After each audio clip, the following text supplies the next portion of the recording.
Krishna.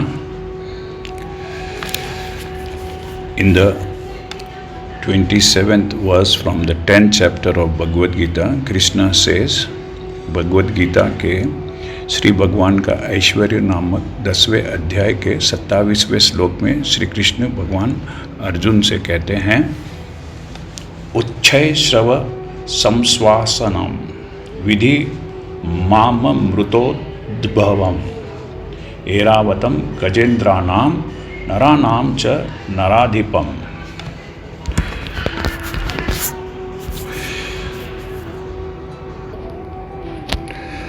हमारी संस्कृति में कई पौराणिक कथाएं हैं। There are many spiritual stories in our mythology.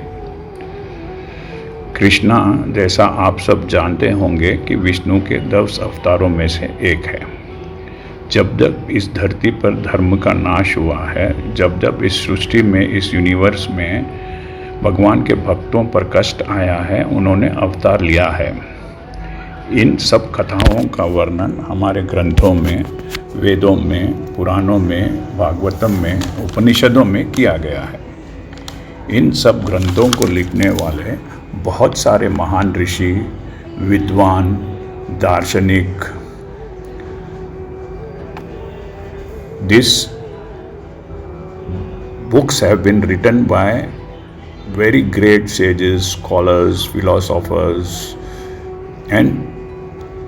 और अपने दिव्य व्यक्तित्व वाले लोग, काफ़ी दिव्य व्यक्तित्व वाले लोग रह चुके हैं जिन्होंने ये सब ग्रंथ लिखे हैं।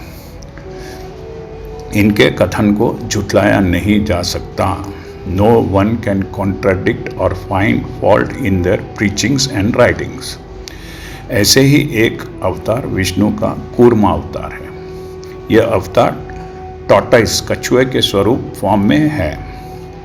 एक ऐतिहासिक घटना, एक हिस्टोरिकल इवेंट के हिसाब से समुद्र मंथन, द स्पर्निंग ऑफ ओशन हुआ था। यह माना गया था कि मंथन करने से उसमें से अमृत निकलेगा, जिसे पीने से कोई भी अमर, इमॉर्टल हो जाएगा।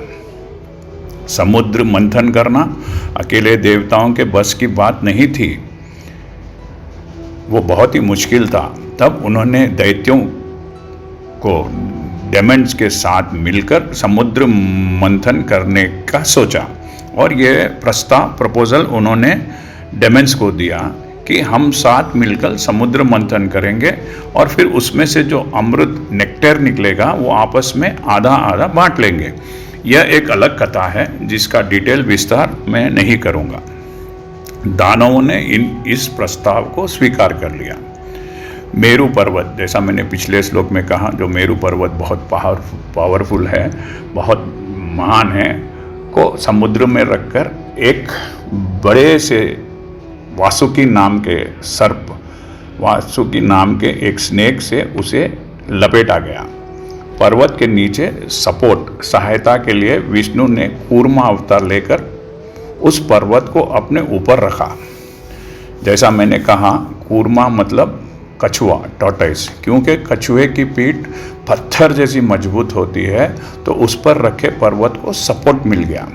अब नाग देवता को रस्सी की तरह इस्तेमाल करके एक तरफ से देवता और एक तरफ से दानव मंथन करने लगे। मंथन इज़ लाइक, पुराने ज़माने में लोग दही का मंथन करते थे और उसमें से माखन और लस्सी बनाते थे। वैसे ही देवता और दानव मिलकर समुद्र का मंथन करने लगे। अमृत निकलने से पहले समुद्र में से बहुत सारी वस्तुएं निकले। कहते हैं उसमें से बहुत ही जहरीला विष, जहर, वेरी वेरी पॉइजनस पॉइजन निकला था। उसके निकलने से सारे संसार में उसकी गंध, सिर्फ उसके स्मेल से सब जीव मरने लगे थे। उस वक्त शिव भगवान ने उस जहर को अपने कंठ, अपने थ्रोट में रखा और इस सृष्टि, इस यूनिवर्स को उस जहर से बचाया, उस जहर से इस पूरे यूनिवर्स की रक्षा की। क्योंकि शिव जी ने उस जहर को, जिसे नील भी कहते हैं, को कंठ में रखा था, तो इसलिए शिव भगवान को नीलकंठ भी कहते हैं। इस समुद्र में से, जैसे मैंने कहा कि विभिन्न वस्तुएं निकली थी, उच्चैः श्रवा नाम एक बहुत ही सुंदर और सबसे तेज सफ़ेद रंग का एक घोड़ा निकला था, और ऐरावत नाम का एक बहुत ही शक्तिशाली हाथी भी निकला था, जो बाद में देवताओं के राजा की सवारी बना। ये सब समुद्र में से निकले। ऐसे भी बहुत सारी चीज़ें निकले, लेकिन अभी इस श्लोक में कृष्णा ये दो का वर्णन कर रहे हैं। क्योंकि ये दोनों अमृत के साथ निकले, इसलिए कृष्ण कहते हैं कि घोड़ों में उच्चैःश्रवा और हाथियों में ऐरावत मैं हूँ।